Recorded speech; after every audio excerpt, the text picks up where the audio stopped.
Buenas tardes, mi nombre es Javier Rodríguez, soy médico toxicólogo y en este módulo hablaremos acerca de la embriaguez. ¿Qué es la embriaguez? ¿Cuáles son sus características clínicas? Es decir, cómo se comportan las personas. Y hablaremos acerca de las implicaciones que puede tener para el desarrollo de las actividades cotidianas.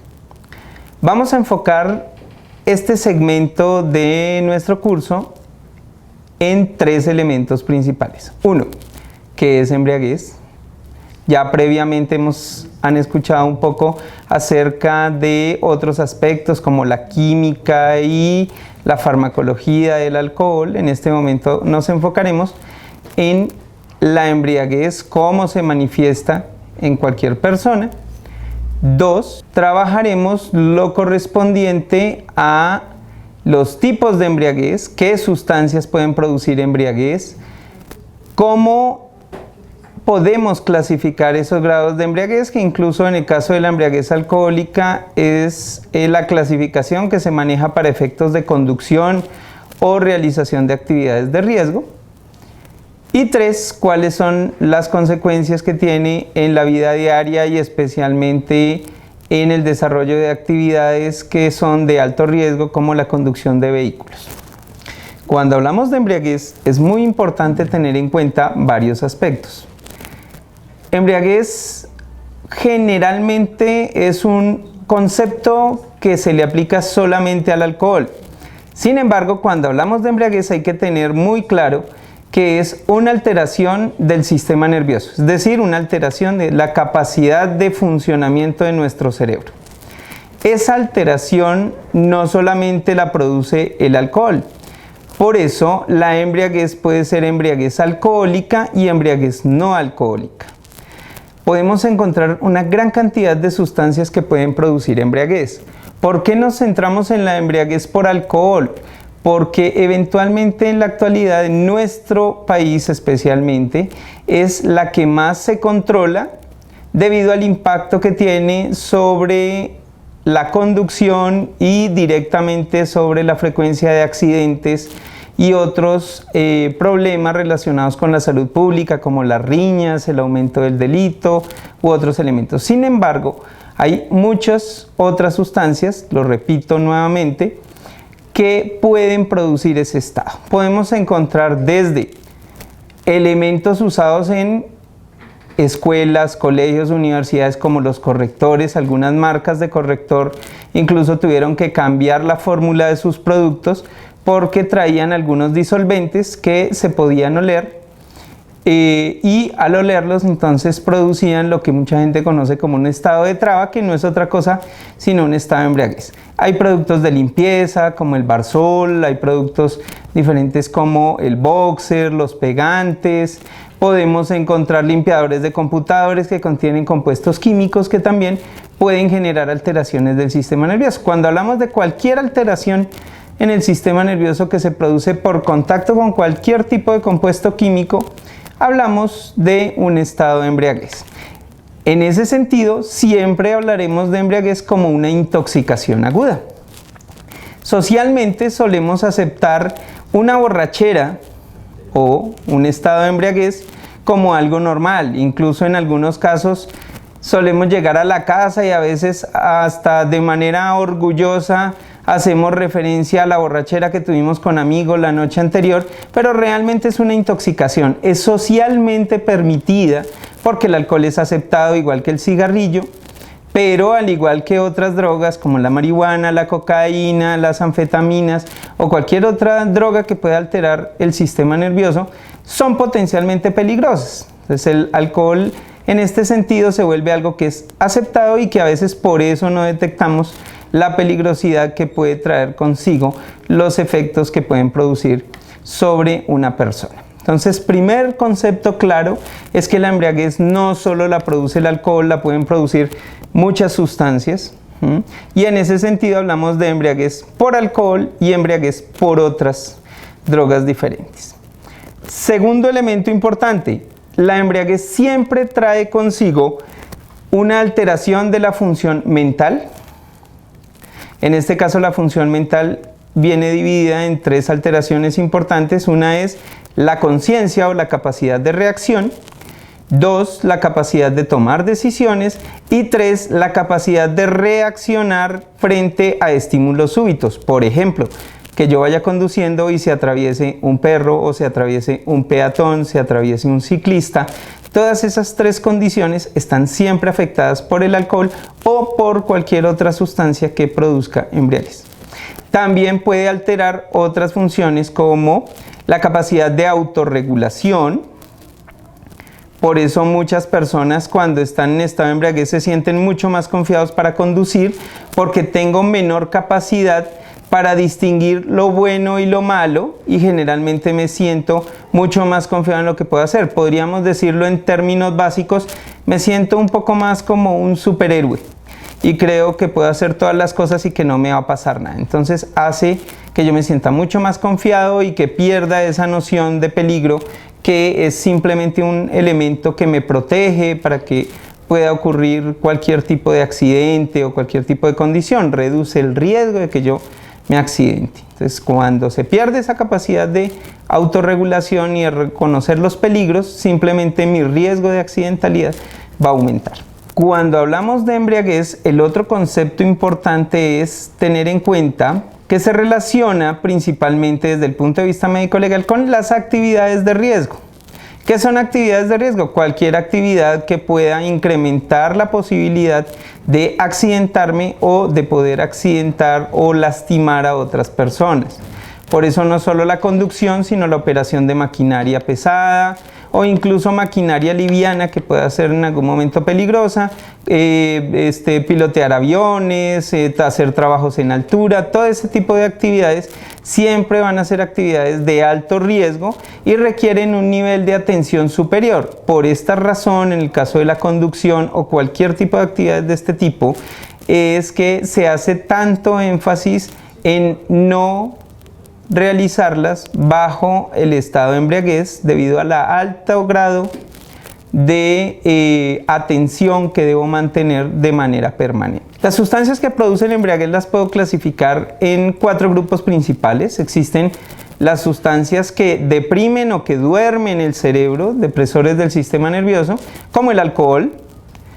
El alcohol siempre será un agente depresor, duerme nuestros sentidos, duerme nuestra capacidad de reacción, hace que nos demos cuenta en menor proporción o que nos demos menos cuenta de los riesgos que hay a nuestro alrededor. En este punto uno podría preguntarse, ¿por qué entonces si el alcohol me duerme, por qué me prendo? Al principio, cuando existe un estado de embriaguez, ese estado de prendidez o de euforia que viene es porque el alcohol normalmente realiza una impregnación del cerebro desde la frente hacia la región occipital o la parte posterior de la cabeza. Hay que tener en cuenta que en la parte del frente de nuestro cerebro tenemos la región que controla las emociones y que controla nuestra capacidad de comportamiento. Eso lo podríamos llamar también lo que muchas veces conocemos como el subconsciente o todas esas cosas que tenemos guardadas, eso que normalmente nosotros controlamos y no expresamos de nuestra personalidad para comportarnos de una manera socialmente adecuada. Por eso hay personas que cuando se prenden o cuando entran en el primer estado de euforia del alcohol, se vuelven más agresivos. De pronto son personas que en estado de sobriedad están muy tranquilos, que son muy buenas personas, que de pronto todo el mundo los ve como alguien muy amigable, muy buena gente, y de pronto van, se toman sus cervezas, se toman sus tragos, empiezan a ponerse agresivos, golpean a los compañeros, de pronto golpean a la esposa, arman una pelea en el sitio. Eso se da simplemente por la pérdida de esa capacidad de autocontrol, y eso obedece a que se duerme la zona del cerebro que es capaz de controlar nuestro comportamiento. Por eso es mucho más probable que yo pueda matar a una persona estando en estado de embriaguez. Por eso es mucho más probable que yo me accidente, porque me vuelvo más temerario, me vuelvo más expuesto al peligro.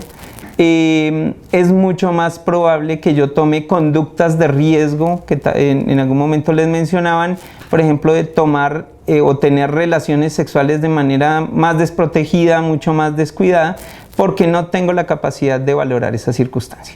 A medida que tomo más y que profundizo ese estado de embriaguez, ya empiezo a dormir los demás sentidos. Por eso cuando esa embriaguez avanza, pues voy a tener un estado mucho más intenso de adormecimiento. Debido a todos estos efectos de depresión del sistema nervioso, es muy importante recordar varias cosas. La única sustancia depresora no es el alcohol.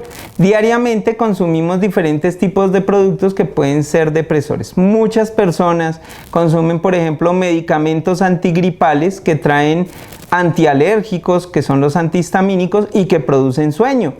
De la misma manera, los antidepresivos, medicamentos psiquiátricos, medicamentos neurológicos, medicamentos para el manejo del dolor, por ejemplo los opioides que se usan para muchos dolores, muchos de pronto han utilizado tramadol alguna vez por algún tipo de dolor o han usado codeína. Todos esos medicamentos y sustancias producen sueño, producen depresión del sistema nervioso. Y si yo los combino con alcohol, lo que voy a hacer es sumar y duplicar o incluso triplicar ese efecto. Por esa razón es muy importante que esas personas que utilizan este tipo de medicamentos se abstengan con mayor frecuencia de consumir alcohol. Es decir, en lo posible que no consuman alcohol mientras estén usando ese tipo de medicamentos. Y mucho menos que conduzcan un vehículo o que realicen algún tipo de actividad de riesgo. Ni siquiera con el solo medicamento. Ya el medicamento de por sí le va a generar un estado de depresión. Entonces, esas son sustancias también que producen embriaguez. Muy importante siempre cuando les formulen un medicamento, si usted es conductor, si usted hace actividades de riesgo, pregúntele a su médico si ese medicamento tiene también efectos sobre su capacidad de responder. Y pregunte siempre si con el uso de ese medicamento puede realizar el consumo o puede combinar con bebidas alcohólicas. Pero de entrada tenga siempre en cuenta, en lo posible cuando tome medicamentos de cualquier tipo, no los combine con el alcohol. Otro tipo de embriaguez es la que producen los agentes estimulantes. Los estimulantes son los que me ponen alegre, eufórico, que me ponen demasiado hiperactivo. Entre estos tenemos la cocaína, tenemos las anfetaminas o lo que conocemos como el éxtasis. Tenemos algunas nuevas drogas como el Tusi, el Dragonfly, las sales de baño. Tenemos también el grupo del ácido trip, que es el LSD. Tenemos algunos hongos que pueden producir estimulación. Este tipo de drogas producen estados de embriaguez, pero de otra manera diferente. En este caso, la persona no se duerme, sino que se pone demasiado eufórica, el cerebro va muy rápido. Y a la vez esa rapidez con la que funciona el cerebro hace que, por ejemplo, al momento de conducir vaya también acelerado, quiera ir mucho más rápido y a la vez le cueste mucho más frenar, le cueste parar. Y obviamente eso también pone tanto a esa persona como a los demás en una condición de riesgo. En otros casos puede haber sustancias como el mismo LSD, la escopolamina que se viene en el árbol de borrachero y que a veces la usan para drogarse.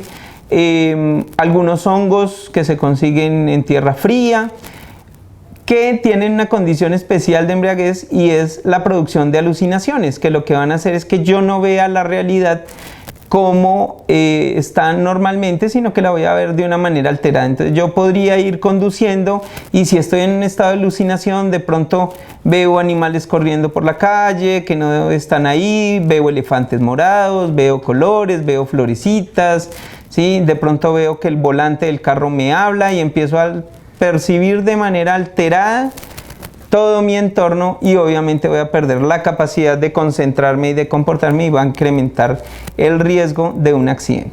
Y finalmente vamos a encontrar drogas que son mixtas. Por ejemplo, la marihuana tiene, como es una planta que contiene muchos agentes químicos, realmente la marihuana propiamente no es la droga, sino los agentes químicos que en ella vienen. Tiene agentes estimulantes como el THC, que es, digamos, su agente principal psicoactivo, pero también hay agentes que duermen el cerebro. Por eso normalmente uno ve el consumidor de marihuana que es, digámoslo en términos populares, es como ese parcerito que está eufórico, pero a la vez está relajado, que te habla paz, amor, todo es súper chévere. porque se combinan dos efectos diferentes, pero también puede producir alucinaciones, puede haber malos viajes. Eso puede depender también del tipo de marihuana que se consuma. Recordemos que en la actualidad no hay un solo tipo de marihuana. Incluso podemos tener diferencias como la marihuana clásica, que es de cultivo abierto, con la marihuana creepy, que es una marihuana más de invernadero, y debido a sus diferencias en producción van a tener diferencias también en el comportamiento de las sustancias. Por ejemplo, con el creepy suele haber más alucinaciones y más estados de excitación y de euforia que con la marihuana común y corriente. En el caso de la embriaguez por etanol, debemos recordar siempre que me va a alterar varias cosas. Uno, la capacidad de hablar, procesar la información. Entonces vamos a tener alteraciones del lenguaje, que pueden ir simplemente desde un enredo de la lengua, ¿sí?, o hablar enredado, hasta la pérdida de la capacidad total para producir lo que yo voy a hablar. Por eso una persona que está en estado avanzado de embriaguez la podemos ver con lo que se llama verborrea, y es que empieza a hablar cosas incoherentes y a soltar ideas a la loca, ¿sí? Cambia de tema frecuentemente y permanentemente va a estar estableciendo conversaciones que incluso se pueden volver incomprensibles. Dos, y uno de los más importantes para efectos de la conducción y las actividades de riesgo, la dificultad para mantener el equilibrio. Normalmente recordemos que el estado de embriaguez puede aparecer con una sola cerveza o una sola bebida. Por eso hay veces que las personas, cuando las detienen de pronto en los puestos de control, y les hacen una prueba de alcoholimetría, los encuentran ya en un grado de infracción, lo que llamarían una alcoholemia grado 0. A veces le dicen, pero patrullero, mire, lo que pasa es que yo solo me tomé una cerveza con el almuerzo. Sí, claro, es que una cerveza es suficiente, dependiendo del peso de la persona, dependiendo si es hombre, mujer, dependiendo de su metabolismo, puede llegar incluso a aumentar los niveles de alcohol en sangre hasta el punto en que usted ya con una sola cerveza se encuentra en un estado de infracción. Ese estado de infracción, ¿qué le implica? Puede hacer, por ejemplo, que el reflejo patelar, ese reflejo de la rodilla, que cuando vamos al médico nos sacan con un martillito, se retrase aproximadamente una centésima de segundo. Lo mismo el reflejo del talón. Esos dos reflejos son indispensables para poder frenar. Cuando yo me tomo una sola cerveza, o cuando yo ya estoy en un nivel de alcoholemia grado 0, o ya estoy en nivel de infracción, ya estoy retrasando los reflejos suficiente para que mi frenado, mi capacidad de frenado se disminuya en por lo menos 6 metros. Y 6 metros es la diferencia que hay entre atropellar a una persona o no. Por otro lado, la capacidad de coordinación. Entonces, la capacidad, nosotros para poder conducir necesitamos coordinación entre los ojos, las manos, las piernas. Es una actividad que requiere una coordinación, una concentración importante, y esto lo vamos a perder con el alcohol. Se puede incluso perder la capacidad de controlar el volante del vehículo, de tal manera que podemos perder el vehículo por completo, y eso va a aumentar la frecuencia de no solamente choques directos contra muros, estructuras, sino la posibilidad de volcamientos, de salidas de un vehículo de la carretera, de irse a un abismo, diferentes problemas que se pueden presentar. Voy a tener lo que es la marcha inestable o la marcha del borracho, ¿sí?, en la cual me caigo fácilmente, voy a tener muchos problemas para mantenerme de pie.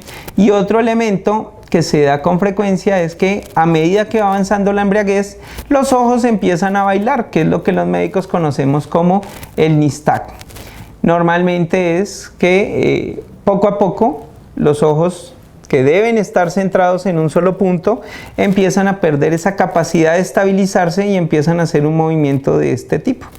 Normalmente eso nos puede ocurrir si miramos de manera extrema hacia un lado, y eso se llama nistagmo de acomodación. Pero en una persona que tiene una enfermedad neurológica o que está bajo efecto del alcohol o de alguna droga, los ojos pueden empezar a bailar simplemente porque se duermen los mecanismos de control del cerebro.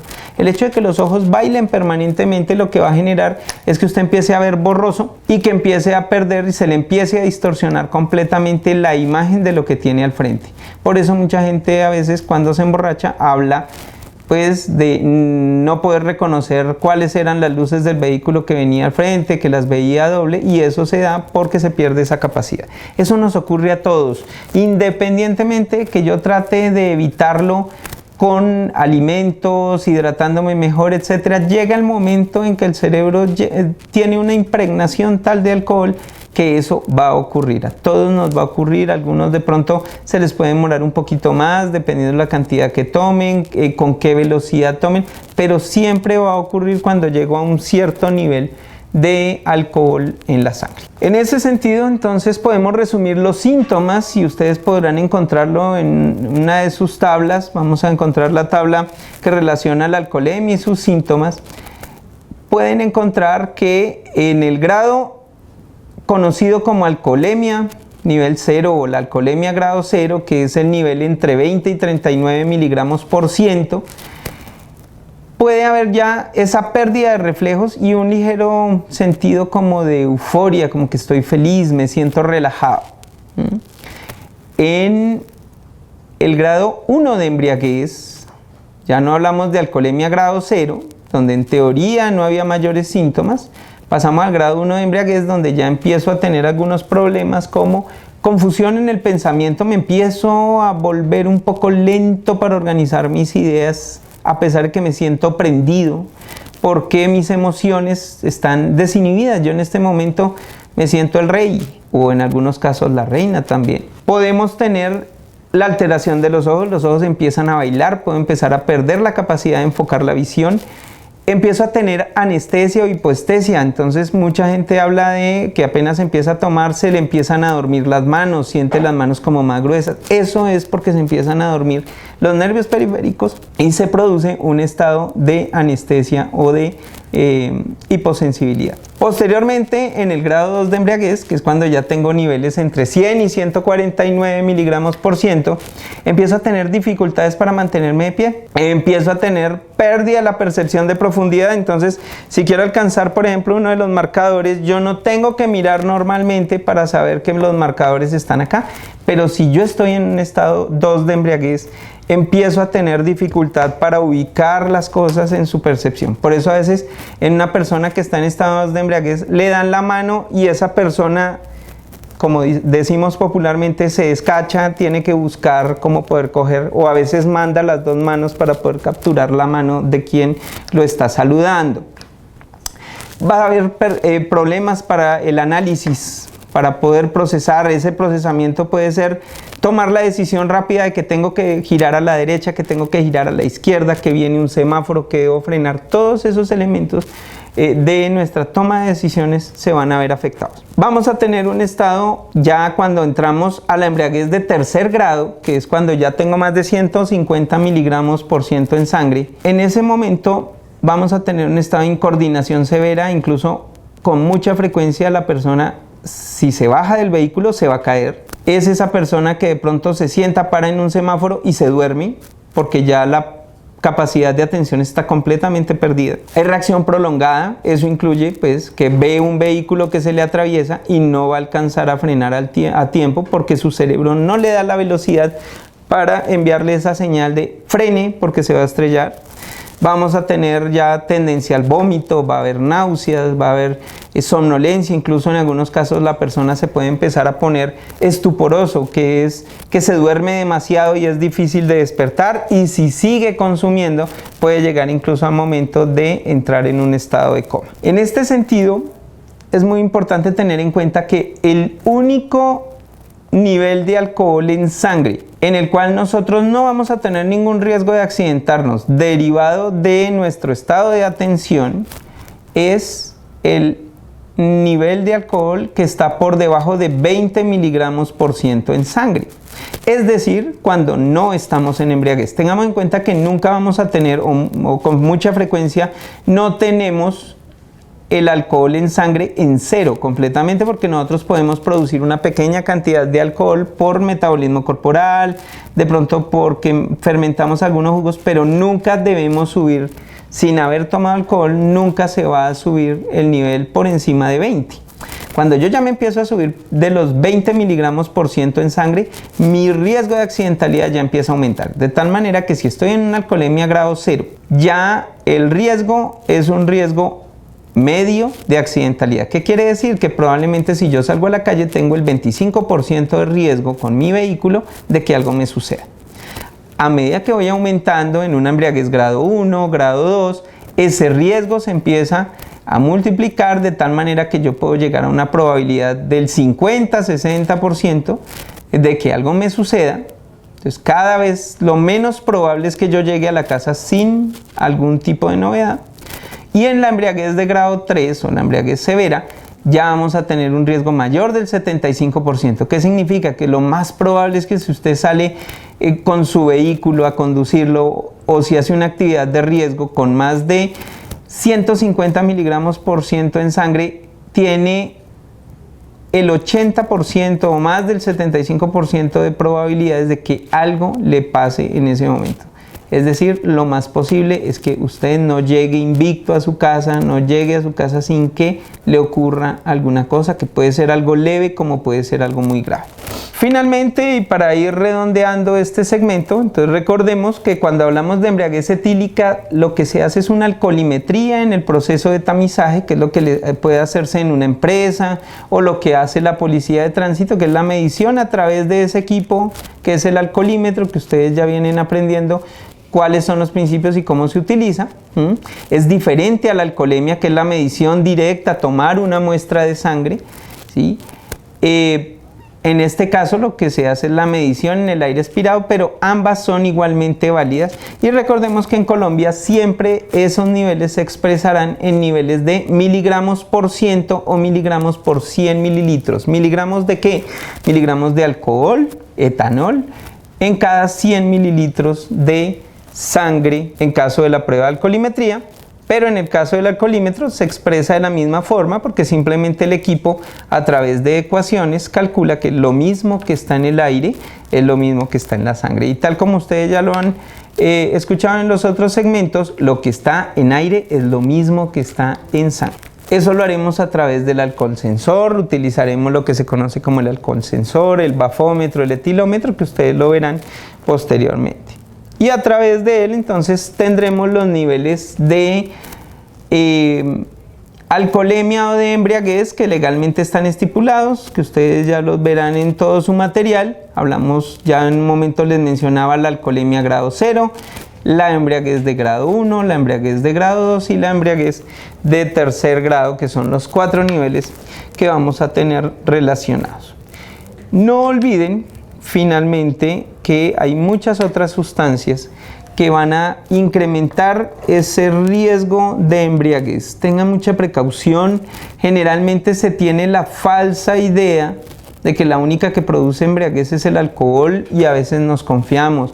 También a veces existe la tendencia a pensar que un alcohólico es aquel que arma escándalos, que genera problemas, etcétera, pero muchas veces podemos tener familiares o personas que son alcohólicos y no se han dado cuenta. Muchas veces esas personas que conducen en estado de embriaguez son personas que tienen dificultad para controlar su consumo de alcohol. Y aquí es muy importante tener en cuenta algo: la embriaguez es una definición que se hace de algo agudo. Cuando usted se embriaga o se emborracha, eso es algo que ocurre en un momento. Si usted es una persona que tiene la tendencia a consumir de manera exagerada, abusiva, que necesita consumir licor con frecuencia y que ya lo está tomando como algo muy recreativo, o que consume otras drogas con frecuencia, es probable que esté entrando en un proceso de abuso de una sustancia, de abuso de drogas. Y si además está empezando a hacer abstinencia, que es el malestar, la incapacidad para funcionar sin estar bajo el efecto de la droga, que el cuerpo le pide, que la mente le pide, está entrando en un proceso de abstinencia y está entrando en un proceso de adicción probablemente.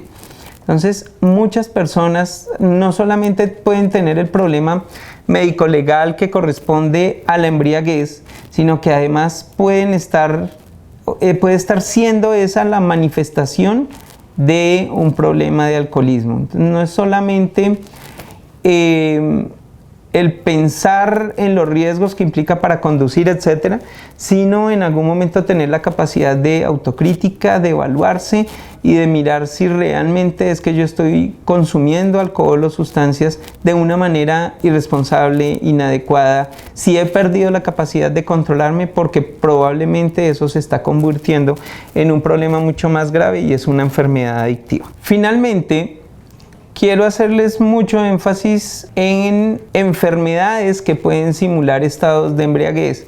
¿Y esto por qué se da? Porque a veces pensamos solamente en que las personas que vienen con alteración de su capacidad para conducir o que vienen con alteración del sistema nervioso están bajo efecto de alguna droga o de alguna sustancia, pero se nos olvida que también hay condiciones que pueden simular ese estado de embriaguez. Por ejemplo, la diabetes. Una persona que sufre diabetes, que de pronto no ha comido, que no ha dormido bien, puede entrar en un estado de hipoglicemia, y una hipoglicemia, una baja de azúcar en la sangre, puede ser mortal para un diabético.